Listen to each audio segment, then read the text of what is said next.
नमस्कार। राति 8 बजेको जनता समाचारमा स्वागत छ। म काफिरी पौडेल। म मिलन बजगाई। सबैभन्दा पहिले प्रमुख समाचार। नेकपा एमाले गणतन्त्र विरोधी भएकोले चुनाव जिते संसद भङ्ग गरिदिने कांग्रेस सभापति देउबाको आरोप। गठबन्धनमा गडबड गरी कारबाही गर्ने चेतावनी।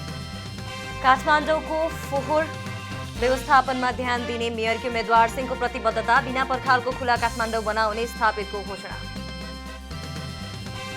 कांग्रेस सभापति देउबाले प्रधानमन्त्री पदका लागि आफ्नै पार्टी सिद्ध्याउन लागेको एमाले अध्यक्ष ओलीको टिप्पणी। प्रचण्डले दिएको अभिव्यक्ति आचार संहिता विपरीत भएको आरोप। पूर्वी युक्रेनमा रहेको एक विद्यालयमा रुसी फौजले बम खसालेपछि दर्जनौं व्यक्तिको मृत्यु भएको आशंका। 30 जना सर्वसाधारणलाई बाहिर निकालियो।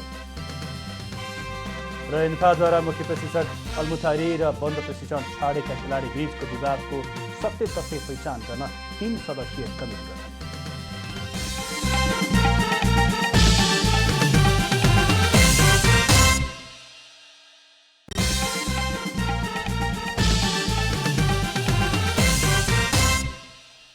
अब पूरा समाचार। स्थानीय तह निर्वाचनमा आफ्ना उम्मेद्वारको पक्षमा माहौल बनाउन राजनीतिक दलका शीर्ष नेताहरू देश तोडमा व्यस्त देखिएका छन्।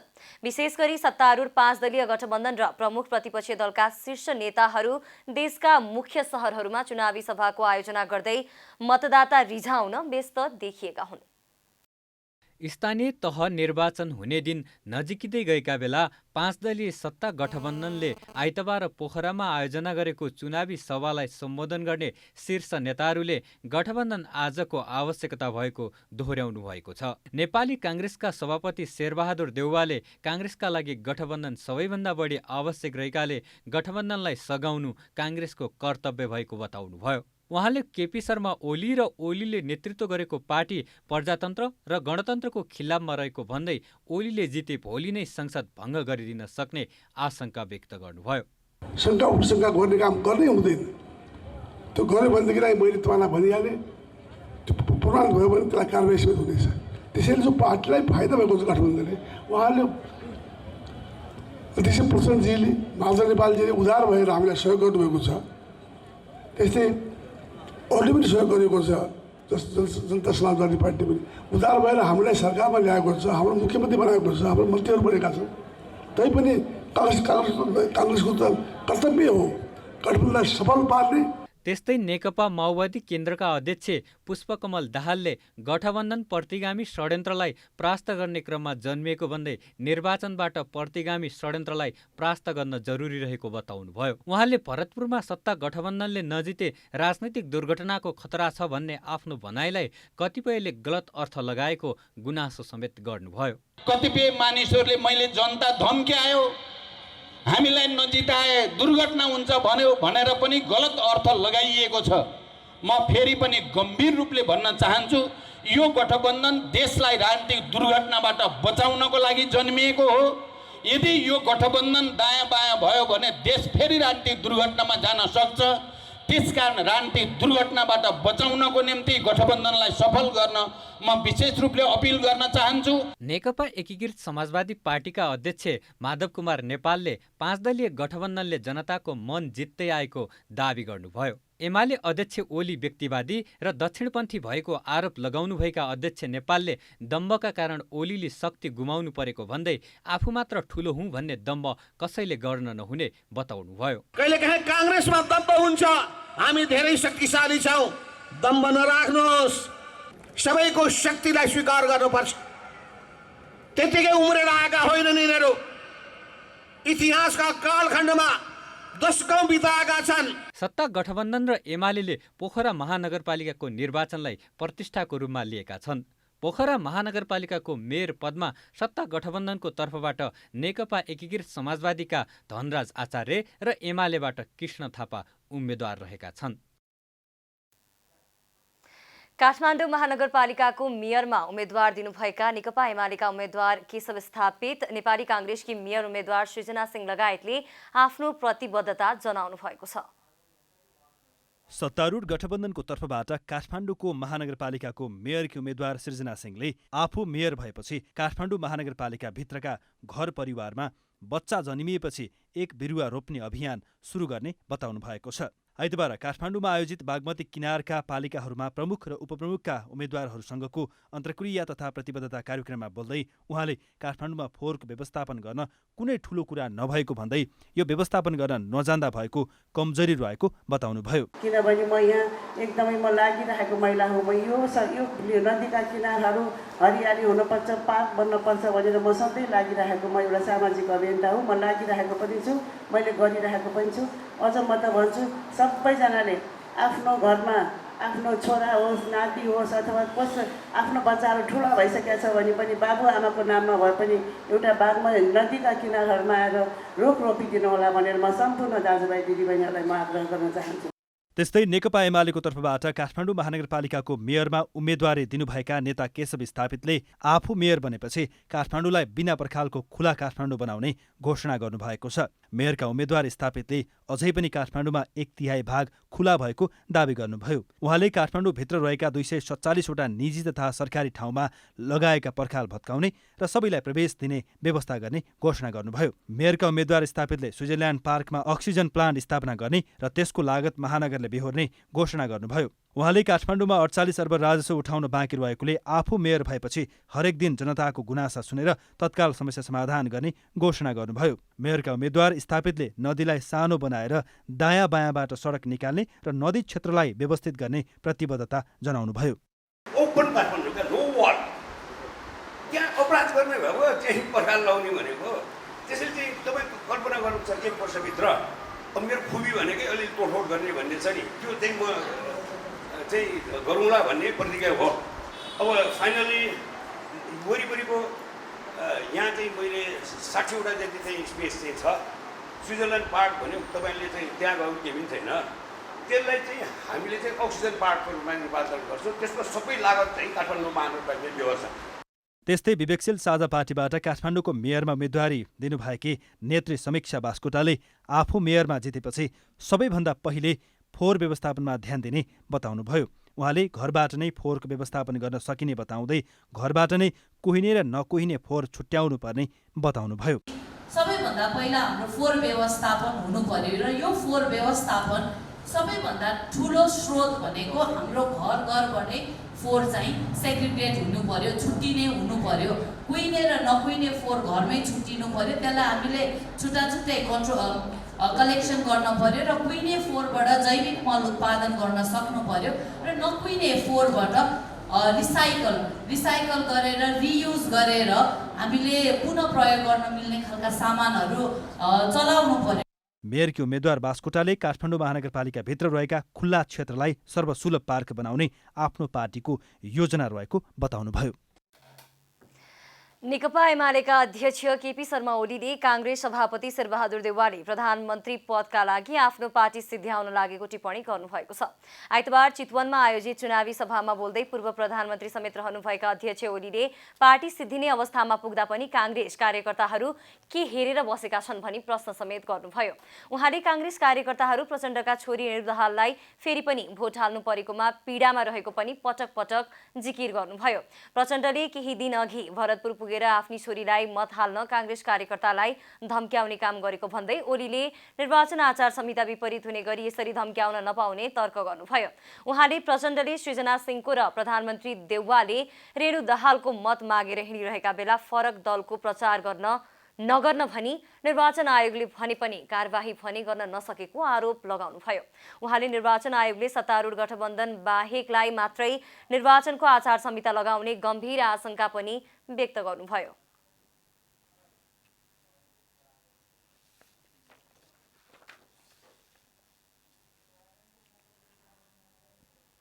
एउटा नेताको भाषण कस्तो थियो तपाईहरुले सुन्नुभयो नि? चितवनका जनताले मेरा छोरीलाई खुरुक्क भोट हालेर जिताएनन् भने दुर्घटना हुन्छ। रुखवाला साथीहरू, रुखवालाले खुरु राजी खुसीले हँसिया हतौडामा भोट हाल्दैनन् भने दुर्घटना हुन्छ। थपक्क भोट हालेर मेरी छोरी जिताए भने म खुसी हुन्छु, उत्साहित हुन्छु। 10-15 वर्ष 20 वर्ष गठबन्धन टिकाइदिन्छु। अध्यक्ष ओलीले काङ्ग्रेस नेताहरूले जसलाई भोट मागे पनि हुने तर कार्यकर्ताले त्यसो गरे कारबाही गर्छु भन्न नमिल्ने पनि बताउनुभयो। कार्यक्रममा बोल्दै राप्रपाका वरिष्ठ नेता विक्रम पाण्डेले राष्ट्रवादी शक्तिहरूबीच एकताबद्ध हुनुपर्ने अवस्था आएकाले चितवनमा आफ्नो पार्टी र एमाले बीच स्थानीय तहको निर्वाचनमा सहकार्य गरेर अघि बढ्नु परेको बताउनु भएको थियो। नेकपा एमालेका अध्यक्ष केपी शर्मा ओलीले निर्वाचन आयोगले गठबन्धन बाहेकका कुनै पनि राजनीतिक दलहरूसँग परामर्श नगरी निर्वाचन आचार संहिता बनाएको भन्दै आपत्ति जनाउनु भएको छ। आइतबार पार्टी केन्द्रीय कार्यालय च्यासलमा पार्टीले आयोजना गरेको पत्रकार सम्मेलनमा बोल्दै अध्यक्ष ओलीले आयोगले कङ्ग्रेसको कुरा मात्रै सुनेर निर्वाचन मतपत्रको रङ परिवर्तन गरेकोले यो मुद्दा हाल्नुपर्ने विषय भएको बताउनुभयो। अध्यक्ष ओलीले मतपत्रको रङ फेर्ने कुरा स्वच्छ नभएको बताउँदै रातो सूर्यलाई पनि हरियो बनाउने षड्यन्त्र गरेको आरोप लगाउनुभयो। अध्यक्ष ओलीले ठूला नेताहरूले आचार संहिता मिच्दा आयोग आँखामा पट्टी लगाएर बसेको भन्दै यस्ता कुरामा नमुचिन आयोगलाई आग्रह गर्नुभयो। काङ्ग्रेसको रुखको चिन्ह हरियो छ भनेर सूर्य पनि हरियो बनाउन जाने निर्वाचन आयोग कङ्ग्रेससँग परामर्श गर्ने अनि कङ्ग्रेसको परामर्श गरेर राजनीतिक दल भनेको काङ्ग्रेस मात्रै हो नेपालमा अनि उसकै अनुकूलता जे पनि गरिदिनु पर्ने रङ फेर्न पर्छ भने त्यो फेर्दा अरू पनि राजनीतिक दलहरूसँग कुरा गर्नुपर्ने। हामीले अहिले मुद्दा हालेनौँ यस विषयमा, यो मुद्दा हाल्नुपर्ने विषय हो र यसलाई बदर गराउनु पर्ने विषय हो। यो स्वच्छ ढङ्गले आएन। अध्यक्ष ओलीले केही दिन अघि एक सार्वजनिक कार्यक्रममा माओवादी केन्द्रका अध्यक्ष दाहालले रेणु दाहालले चुनाव नजिते देश दुर्घटनातिर जान सक्ने भन्दै दिएको अभिव्यक्ति दिन पाइन्छ कि पाइँदैन भन्ने प्रश्न गर्नुभयो। उहाँले प्रचण्डले दिएको अभिव्यक्ति आचार संहिता विपरीत भएको र यो अराजनैतिक वक्तव्य भएको तर्क गर्नुभयो। अध्यक्ष ओलीले आफ्नो पार्टीले चाहेमा गठबन्धन हप्ता दिनमा भत्काउन सक्ने दाबी गर्दै अहिलेको गठबन्धनका दलहरूलाई जता धेरै दुध दिन्छ त्यतै पल्किने बिरालोको संज्ञा दिनुभयो। जनतालाई ललकारेर धम्काएर होइन भने दुर्घटनामा देश जान्छ भनेर तर्साएर यसरी तर्साएर भोट माग्न पाइन्छ। अनि उहाँहरूको क्रियाकलाप कस्तो छ? उहाँका कार्यकर्ताले हिजो मात्रै एमालेका रुकुम पश्चिमका घरमै बसिराखेका कार्यकर्तामाथि घरमै गएर आक्रमण गरेर अङ्गभङ्ग गर्ने, नराम्ररी हमला गर्ने, अपराधिक फौजदारी अभियोगका कामहरू गरेका छ माओवादीले। अध्यक्ष ओलीले गठबन्धनलाई वैशाख 30 ठूलो खड्को रहेको बताउनुभयो। उहाँले ज्योतिषीले वैशाख 30 गठबन्धनका लागि नराम्रो खड्को रहेको भनिरहेकोले वैशाख 30 गठबन्धनको ढाड भाँचिने दाबी समेत गर्नुभयो।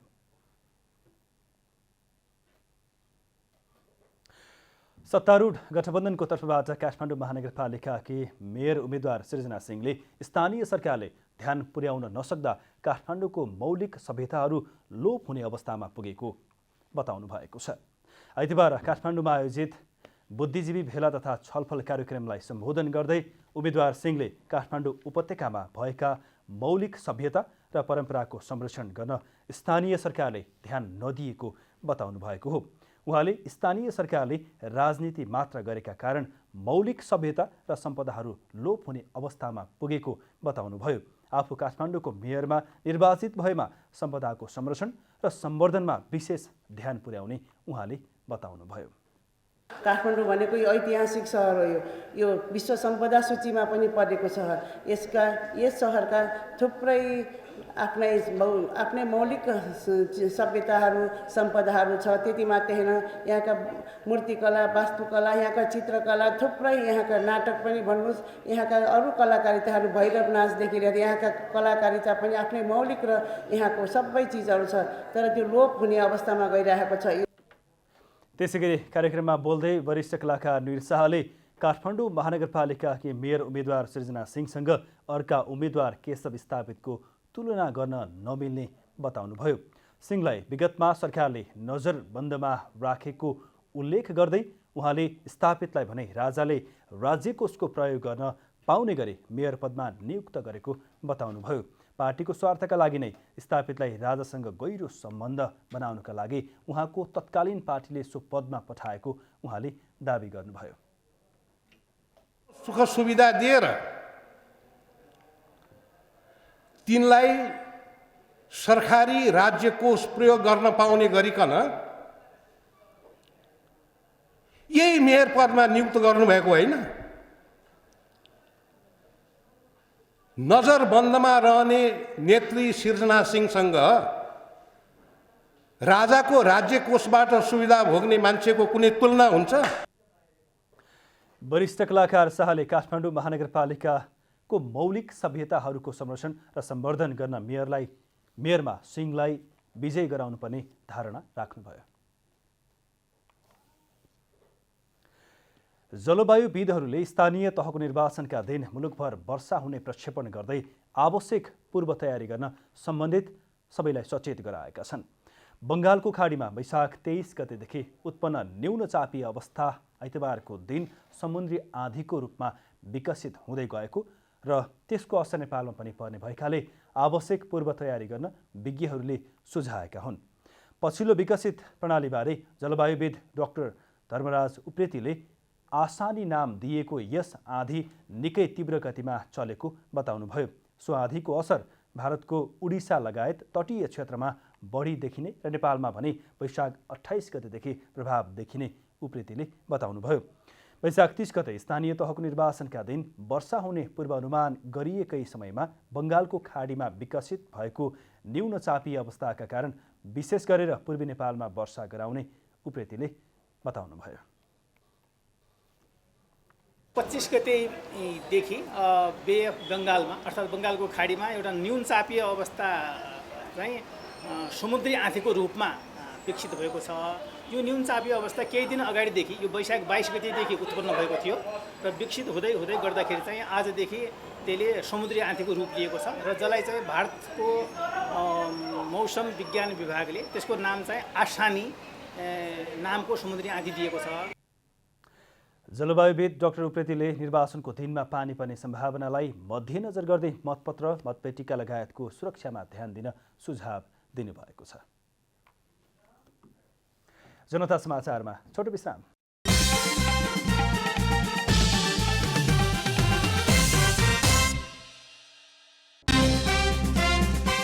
नेकपा एमाले गणतन्त्र विरोधी भएकाले चुनाव जिते संसद भङ्ग गरिदिने कांग्रेस सभापति देउवाको आरोप, गठबन्धनमा गडबड गरी कारबाही गर्ने चेतावनी।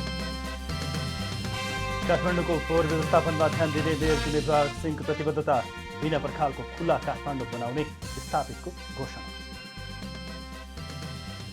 कांग्रेस सभापति देउवाले प्रधानमन्त्री पदका लागि आफ्नै पार्टी सिद्ध्याउन लागेको एमाले अध्यक्ष ओलीको टिप्पणी, प्रचण्डले दिएको अभिव्यक्ति आचार संहिता विपरीत भएको आरोप। पूर्वी युक्रेनमा रहेको एक विद्यालयमा रुसी फौजले बम खसालेपछि दर्जनौं व्यक्तिको मृत्यु भएको आशंका, 30 जना सर्वसाधारणलाई बाहिर निकालियो। र एन्फाद्वारा मुख्य प्रशिक्षक अलमुतायरी र बन्द प्रशिक्षण छाडेका खेलाडी बीचको विवादको सत्य तथ्य पहिचान गर्न 3 सदस्यीय कमिटी गठन।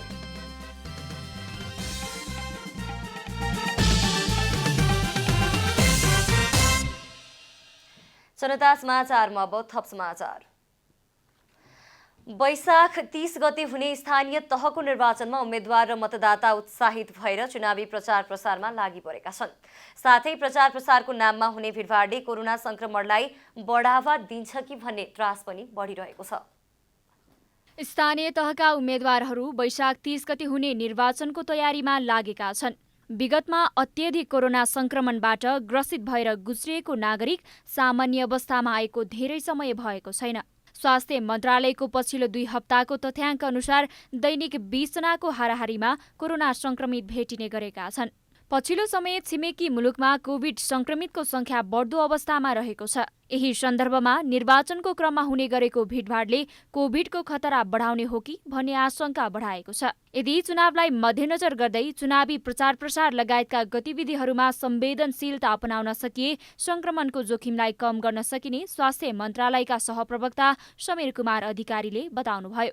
आम नागरिकहरूको बुझाइ अहिले पछिल्लो समय के हुँदै गएको छ भने कोभिड त सकियो कि क्या हो एकदमै देखिँदैन भन्ने जस्तो बुझाइ बढ्दै गएको छ, जसका कारण हामीले लगाउने मास्कहरू हामीले बिस्तारै छोडिरहेको देख्छौँ।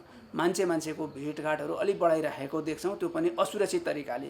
त्यस्तो गर्दाखेरि त्यहाँ बढेको सङ्क्रमण अलिकति मात्रै कहीँबाट हामी कहाँ प्रवेश गर्यो भने सजिलैसँग फैलिन सक्छ भन्ने चिन्ता चाहिँ एकातिर छ। नेपालमा तत्काल 12 वर्ष माथिका उमेर समूहका लागि खोप प्रयोगमा आइरहेको छ। करिब 5 करोड खोप ल्याएकोमा 4 करोड भन्दा बढी प्रयोग भइसकेको छ। गएको महिना म्याद गुज्रिने खोपहरू समयभित्र नै लगाइसकेको छ। नेपालमा भेरोसेल बाहेक Covishield, AstraZeneca, Johnson and Johnson, Pfizer, Moderna खोप उपलब्ध रहेका छन्।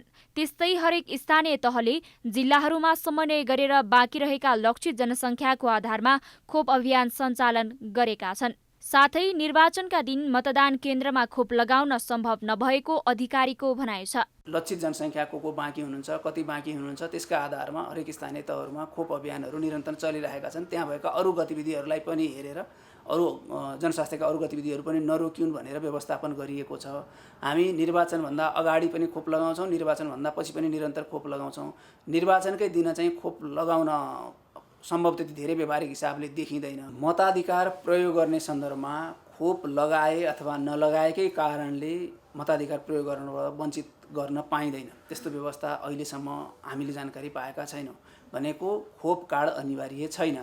कोरोना विरुद्धको खोप नलगाएकाहरूले मतदान गर्न नपाउने हुन् कि भन्ने प्रश्न उठिरहेको बेला स्वास्थ्य मन्त्रालयका सहप्रवक्ता अधिकारीले खोप नलगाएकाहरूले पनि मतदान गर्न पाउने र मतदान गर्न जाँदा कोभिड कार्ड अनिवार्य हुनुपर्ने प्रावधान नरहेको स्पष्ट पार्नुभयो। निर्वाचनलाई ध्यानमा राखेर पूर्ण स्वास्थ्य मापदण्ड पालना गर्दै मास्क, सेनिटाइजर र एक आपसमा दूरी कायम गर्न भने स्वास्थ्य मन्त्रालयले आग्रह गरेको छ। यति बेला मुलुक स्थानीय तहको निर्वाचनका लागि जुटेको छ। उम्मेद्वारहरू आफ्ना लागि भोट माग्न र कार्यकर्ताहरू आफ्नो पार्टीको लागि भोट माग्नमा व्यस्त छन्। उम्मेद्वारहरू भोट माग्न हिँडिरहँदा कतिपय युवाहरू राजनीति के हो र कसलाई भोट हाल्ने होला भन्ने नै अन्योलमा परेका छन्। मुलुक स्थानीय तहको निर्वाचनतिर होमिँदैछ। अझ भनौँ मुलुक स्थानीय तहको निर्वाचनको नजिक छ। सबै दलका उम्मेदवारले आफ्नो योजना सुनाएर भोट मागिरहँदा भविष्यका कर्णधार भनिने कतिपय युवाहरू नै अनभिज्ञ छन्। राजनीतिबाट टाढा हुन खोजेका युवाहरू कसलाई भोट हाल्ने या भोट हाल्ने कि नहाल्ने नै टुङ्गोमा पुगेका छैनन्। देश विकास गर्न राम्रो योजना मात्र भएर हुँदैन, विकासको निम्ति राम्रो काम पनि आवश्यक छ। समय समयमा आइरहने झुट्टा आश्वासनका कारण पनि भविष्यका कर्णधार भनिने युवाहरूले कतिपय उम्मेदवारहरूलाई विश्वास गर्न छोडेका छन्। उम्मेदवारको जित भनेको जनताको भोटको आधार हो। उम्मेदवारहरूले नागरिकको मन जित्न नसकेको कारण उनीहरू भोट हाल्न लालायत समेत छैनन्।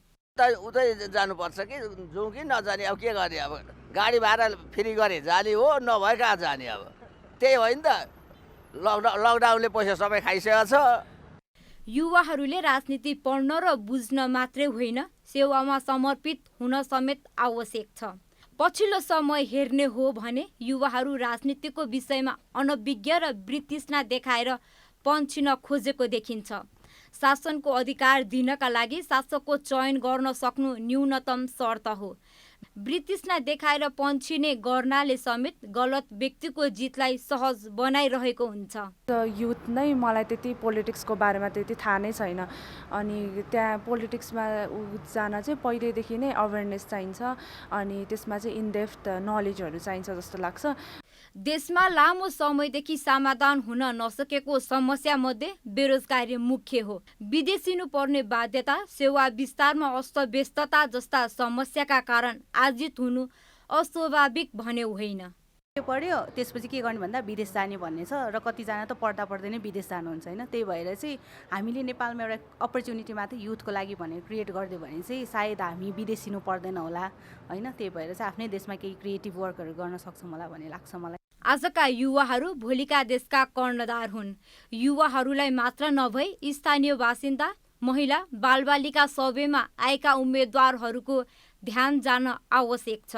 मिठो बोल्ने मात्र भन्दा पनि केही उदाहरणीय राम्रो काम गरिदिए सबैमा मुलुक परिवर्तन हुँदैछ भन्ने विश्वास कायम रहन्थ्यो कि। जनता टेलिभिजनका लागि यशोदा चौलागाई, काठमाडौँ। विगत 21 वर्षदेखि कञ्चनपुरको पुनर्वासमा कष्टकर जीवन गुजारा गर्दै आएका आरक्षण पीडित सुकुम्बासीले यसपालिको स्थानीय चुनावमा कसैलाई मतदान नगर्ने भएका छन्। आश्वासन दिने उम्मेद्वारबाट पटक पटक धोका पाएपछि यसपालि कुनै पार्टीको उम्मेद्वारलाई मतदान नगर्ने उनीहरू बताउँछन्। कञ्चनपुरको पुनर्वास नगरपालिका वडा नम्बर 1 स्थित समता आरक्षण पीडित सुकुम्बासी शिविरमा 85 घरधुरी सुकुम्बासी बस्दै आएका छन्। बिर्कमसम्म 2058 सालमा शुक्लाफाँटा आरक्षण विस्तारका क्रममा हिरापुरबाट विस्थापित भएका उनीहरूले अहिलेसम्म लाल पूर्जा पाएका छैनन्। भारतमा मजदुरी गरी घर परिवार चलाउँदै आएका उनीहरूले जसको सरकार आए पनि आफूहरूका लागि कसैले काम नगरेको दुखेसो पोख्छन्। चुनावका बेला राजनैतिक दलका नेताहरूले आश्वासन मात्र दिने गरेको उनीहरूको गुनासो छ। अहिलेसम्म आफूहरूको गाँसबासको व्यवस्था नभएकाले कसैलाई मतदान नगर्ने सुकुम्बासीहरूको भनाइ छ। आए हम त आछन्। अब हामीले मैले भनेको छु हाम्रो जो घाँसबास कबासको व्यवस्था गर्नेलाई हामी जान्छौँ, न त हामी जान्नु भनेको छु। जाँदा पनि अब कसैले गरेको छैन। यो पटक पटक पटक पटक गरिरहेछ। हामीलाई चाहिँ आश्वासन मात्रै हो, काम चाहिँ हाम्रो हुँदैन। त्यो भएर अहिले हामी चाहिँ भोट कसैलाई नहाल्ने भने। सुकुम्बासी शिविरमा दलित समुदायको बस्ती रहेको छ। घर सामान्य टायल र खडले छाएका छन्। खेतीपाती गर्नलाई जमिन छैन। जमिनको लाल पूर्जा दिने आश्वासन धेरै पार्टीका उम्मेद्वारबाट पाए पनि कसैले केही नगरेको स्थानीयको गुनासो छ। बिन्ती आइरहेछन्, त्यो त अब कसैले हामी तपाईँहरूको व्यवस्था गर्छु, हामीलाई भोट दिनु, हामीलाई जिताउनु, अगाडि मात्रै पुर्याइदिनु भन्नुभएको छ। अगाडि मात्रै पुर्याएपछि अहिलेसम्म धेरै जसोलाई हामीले पुर्याइसक्यौँ, गर्नुहोस् केही गर्नुभएको छ। नगर्दा पनि पानी खाने नलकाइ पनि हामी ढेडी मुजुरी गरेर आधा उधारो आधा नखत गरेर पानी खाने धारा तक पनि दिएन। अनि हामीले चाहिँ ढेडी मुजुरी गरेर अहिलेसम्म त अहिले त ढेडी मुजुरी पनि पाउँदैन सर। फेरि हामीले यो लकडाउन लागेदेखि त कतै पनि छैन। यो हाम्रो धेरै समस्या भइरहेछ। लाल पूर्जा पाउने आशमा यही शिविरमा बस्दा बस्दै कयौँको मृत्यु समेत भइसकेको उनीहरू सुनाउँछन्। 1-2 कट्ठा मात्र भए पनि आफ्नो नामको लाल पूर्जा पाए जीवन गुजारा गर्न सहज हुने उनीहरूको भनाइ छ। नेताहरू कुर्सीका लागि मात्र लागेकाले अबको चुनावमा मतदान नगर्ने अर्का सुकुम्बासी कमला सुनार बताउँछिन्। अहिलेसम्म सरकारलाई शरम लाग्दैन। अब अहिले 5 वर्ष एउटा सरकार भयो, फेरि अर्को साल फेरि त्यस्तो खण्डन गरेर अर्को सरकार बदलिने। उनले कुर्सी मात्रै खोज्ने हो, हामी भोगले मात्रै मर्ने हो। यहाँ अहिले हाम्रो एउटा छोरा पनि मुख देख्न पाएका छैनौँ। देश प्रदेशमा मरिपरि कमाएका छन्, उनले पठाएका छन्, तिनले पठा पुगेछन्। हामीले अहिले अर्काको ढाँटी मजुरी गरेर कसैको नोकरी गरेर खाइरहेका छौँ। कहाँको इँटा भयो, कहाँको बाटो झाडा गरी खान परिरहेको छ। शिविरका युवाहरू प्राय भारतमा गएर मजदुरी गर्छन्। महिलाहरू गाउँमै मजदुरी गरेर घरबार चलाइरहेका छन्। चुनाव जितेपछि जग्गाको लाल पूर्जा पाइन्छ कि भन्ने आशमा परदेशमा रहेका छोराछोरीलाई भोट हाल्न घर बोलाउँछु, तर चुनाव जितिसकेपछि आफूहरूको मागको व्यवस्था गर्ने गरेको उनीहरूको गुनासो छ। कञ्चनपुरबाट जुद्ध चौधरीको रिपोर्ट। अब आर्थिक समाचार।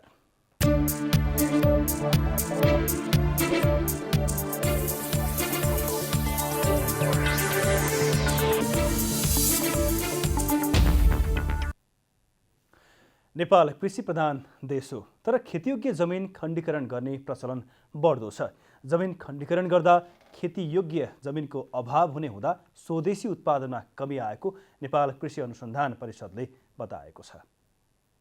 नेपालको कृषि क्षेत्रको समस्याहरू पहिचान गरी तिनको समाधानका लागि गुणस्तरीय अध्ययन अनुसन्धान गर्ने र नेपाल सरकारलाई कृषि सम्बन्धी नीति निर्माणमा सहयोग र सल्लाह दिने उद्देश्यका साथ नेपाल सरकारद्वारा नेपाल कृषि अनुसन्धान परिषद एक स्वायत्त संस्थाको रूपमा स्थापना गरिएको हो।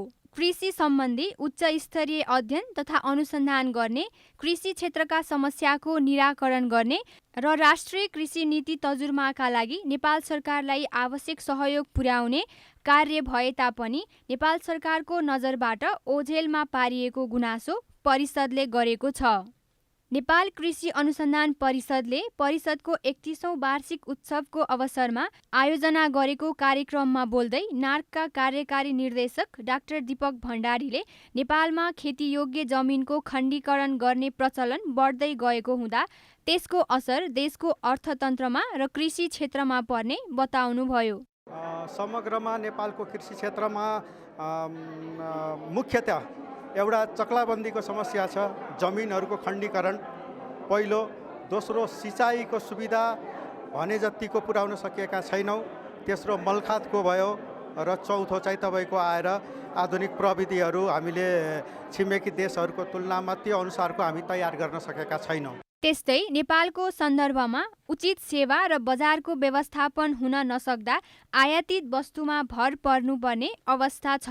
त्यसको समाधान गर्न सके नेपाललाई आर्थिक लाभ हुने विज्ञको भनाइ छ। बाहिर दूरदराजमा भएका उत्पादनहरूलाई काठमाडौँ जहाँ पोखरा जस्ता जुन बाक्लो बस्ती भएका क्षेत्रहरूमा लिएर आउन सक्यो भने त्यहाँका किसानहरूले बजार पाउँछन्। यो एकदम राम्रो कुरा गर्नुभयो। अब त्यसलाई हामीले गरेर केही अनुसन्धान हाम्रो मूलतः त्यसमा केन्द्रित नभए पनि केही जस्तो खाद्य प्रविधि गुणस्तर त्यसको बढोत्तरीका कार्यक्रमहरू जस्तो चिनो कागुनो लगायत त्यसपछि गुवा अनि जौ त्यसबाट कस्तो किसिमका प्रविधिहरू खाद्य प्रविधिहरू बन्छन् र त्यसलाई कसरी बजारमा जान सक्छ भन्ने सन्दर्भमा चाहिँ त्यस्ता खाद्य प्रविधि भएको छ। नेपालमा हुने आर्थिक सङ्कटको समाधानका लागि निर्यातमा नियन्त्रण गर्न भन्दा पनि नेपालको उत्पादन दर वृद्धि गर्नुपर्नेमा परिषदले जोड दिएको छ। तर नेपाल कृषि क्षेत्रमा आधुनिक प्रविधिको अभावले केही पछि परे पनि सन्तोषजनक विकास भएको अनुसन्धान परिषदले जनाएको छ। क्यामेरामा जयराज थपलियाका साथ अस्मिता तिवारी, काठमाडौँ। जनता समाचारमा छोटो विश्राम।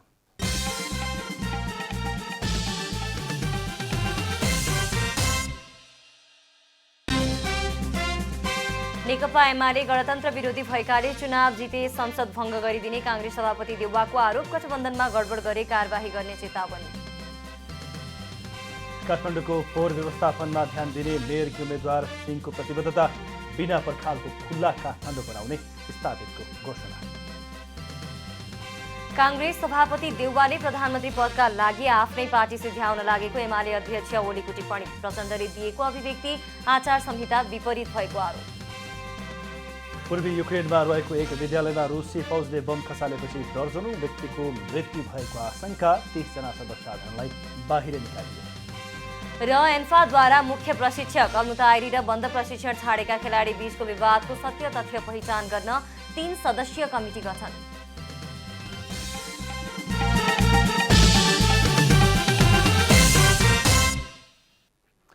अब खेलकुद समाचार।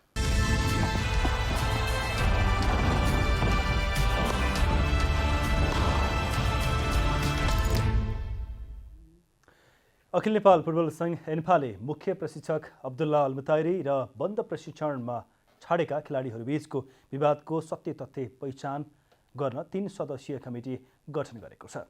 ललितपुर स्थित एन्फाको मुख्यालयमा आइतबार बसेको कार्यसमिति आकस्मिक बैठकले फुटबलका मुख्य प्रशिक्षक र खेलाडीको विवादको सत्य तथ्य पहिचान गर्न आर्मीका पूर्व उपरथी तथा पूर्व खेलाडी भिक्टर राणाको संयोजकत्वमा 3 सदस्यीय कमिटी गठन गरेको। कमिटीमा पूर्व खेलाडी विदुर विष्ट र नेपाल राष्ट्रिय तथा अन्तर्राष्ट्रिय खेलाडी सङ्घका उपाध्यक्ष दीपक थापा रहेका छन्। कमिटीलाई एन्फाले एक सातामा विवादको सत्य तथ्यसहित छानबिन गरेर एन्फालाई प्रतिवेदन पेश गर्न निर्देशन दिएको छ। एएफसी एसियन कप छनौटको तयारीमा रहेको नेपाली राष्ट्रिय खेलाडीले मुख्य प्रशिक्षक अल्मुतायरीको कार्यशैलीमा असन्तुष्टि जनाउँदै वैशाख 13 गते 10 खेलाडीले बन्द प्रशिक्षण छाडेका थिए। क्याम्प छाडेका खेलाडीले होटल सुविधाको माग राख्दा प्रशिक्षक अल्मुतायरीले पटक पटक क्याम्प छाडेर जान भनेपछि आफूहरू बाध्य भएर प्रशिक्षण छोडेको बताउँदै आएका छन्। प्रशिक्षक अल्मुतायरीले पनि क्याम्प छाडेका खेलाडीको स्थानमा नयाँ खेलाडीलाई स्थान दिँदै प्रशिक्षण गराइरहेका छन्। अन्त्यमा आजको डायरी। नेपाली काङ्ग्रेसका सभापति एवं प्रधानमन्त्री शेरबहादुर देउवाले केपी ओलीको पार्टीले चुनाव जिते राजतन्त्र फर्किने र संसद भङ्ग गरिदिने भन्दै गठबन्धनका उम्मेद्वारले देशभरि नै जित्न जरुरी रहेको बताउनु भएको छ। पोखरा महानगरपालिकाको चुनावी सभालाई सम्बोधन गर्दै प्रधानमन्त्री देउवाले ओली स्वयं र नेकपा एमाले गणतन्त्रको विपक्षमा रहेको आरोप लगाउनुभयो। नेकपा एमालेका अध्यक्ष केपी शर्मा ओलीले निर्वाचन आयोगले गठबन्धन बाहेकका कुनै पनि राजनीतिक दलहरूसँग परामर्श नगरी निर्वाचन आचार संहिता बनाएको भन्दै आपत्ति जनाउनु भएको छ। आइतबार पार्टी केन्द्रीय कार्यालय च्यासलमा पार्टीले आयोजना गरेको पत्रकार सम्मेलनमा बोल्दै अध्यक्ष ओलीले आयोगले काङ्ग्रेसको कुरा मात्रै सुनेर निर्वाचन मतपत्रको रङ परिवर्तन गरेकोले यो मुद्दा हाल्नुपर्ने विषय भएको बताउनु भएको छ। जलवायुविदहरूले स्थानीय तहको निर्वाचनका दिन मुलुकभर वर्षा हुने प्रक्षेपण गर्दै आवश्यक पूर्व तयारी गर्न सम्बन्धित सबैलाई सचेत गराएका छन्। बङ्गालको खाडीमा वैशाख 23 गतेदेखि उत्पन्न न्यून चापीय अवस्था आइतबारको दिन समुद्री आँधीको रूपमा विकसित हुँदै गएको र त्यसको असर नेपालमा पनि पर्ने भएकाले आवश्यक पूर्व तयारी गर्न विज्ञहरूले सुझाएका हुन्। जलवायुविदहरूले निर्वाचनको दिनमा पानी पर्ने सम्भावनालाई मध्यनजर गर्दै मतपत्र मतपेटिका लगायतको सुरक्षामा ध्यान दिन सुझाएका हुन्। हङकङमा आइतबार हङकङको नयाँ नेताको चयन हुने भएको छ। क्यारी लामको कार्यकाल सकिएपछि उहाँको ठाउँमा जोन ली नयाँ प्रशासकको रूपमा चयन हुने लगभग निश्चित भएको हो। ली एकमात्र उम्मेद्वार रहेकाले उहाँ नै नयाँ प्रशासक बन्ने पक्का भएको छ। ली हङकङका पूर्व मुख्य सचिव हुन् भने प्रमुख प्रशासकपछि दोस्रो तहका उच्च अधिकारी पनि हुन्। अखिल नेपाल फुटबल सङ्घ एन्फाले मुख्य प्रशिक्षक अब्दुल्लाह अलमुताइरी र बन्द प्रशिक्षण छाडेका खेलाडी बीचको विवादको सत्य तथ्य पहिचान गर्न 3 सदस्यीय कमिटी गठन गरेको छ। ललितपुर स्थित एन्फाको मुख्यालयमा आइतबार बसेको कार्यसमितिको आकस्मिक बैठकले फुटबलका मुख्य प्रशिक्षक र खेलाडीको विवादको सत्य तथ्य पहिचान गर्न आर्मीका पूर्व उपरथी तथा पूर्व खेलाडी भिक्टर राणाको संयोजकत्वमा 3 सदस्यीय कमिटी गठन गरेको हो। प्रशिक्षक अलमुताइरीले पनि क्याम्प छाडेका खेलाडीको स्थानमा नयाँ खेलाडीलाई स्थान दिँदै प्रशिक्षण गराइरहेका छन्।